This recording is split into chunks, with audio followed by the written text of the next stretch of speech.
So let's explore some of the challenges and problems that social enterprises find when trying to engage with the business model canvas.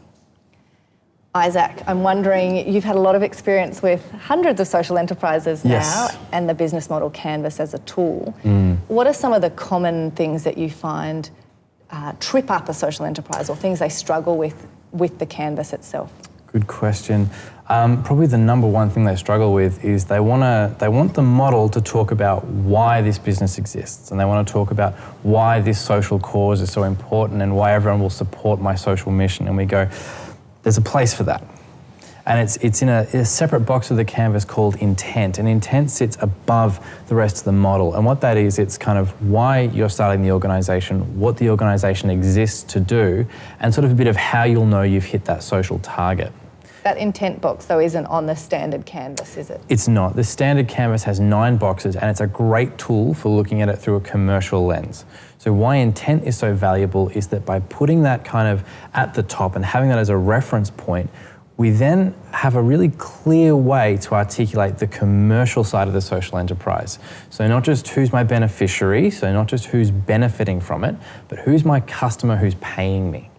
How do you distinguish those things of a beneficiary as opposed to a customer? So for me, it's 2 things. The first one is a customer has a choice. So they're not obliged to shop with you. They have to choose to shop with you. And the second one is that they're paying you. It's not that someone else is paying for them to receive a service. They're the ones who you're solving a problem for them and they're happy to pay you for it. So once we know who our customer is, then we can talk about value propositions. So that's why they're choosing to buy from you. And by separating intent out at the beginning, we can just say, okay, for my customer, I solve this problem for them in my value proposition. So it's not they want to support my cause, it's no, I'm giving them a really good cup of coffee, or it's an excellent cleaning service, or whatever that may be. And that's a really nice way of avoiding that problem for a social entrepreneur. Okay, so there's the aspects of confusing a beneficiary and a customer, and there's the confusion of a value proposition being described as actually the entrepreneur's intent or mission or purpose. Yes, that's exactly right. Great. Paul, with the way that TDI is using the business model canvas, how is it that it helps us build those integrated business models that we talk about that can deliver social and financial? I think every entrepreneur that we've worked with has a passion area.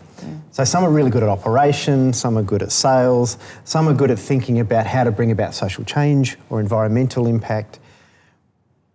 But that focus and that passion often leads to them missing out on a part of the model that's really necessary. More often than not, it's around the commercial realities.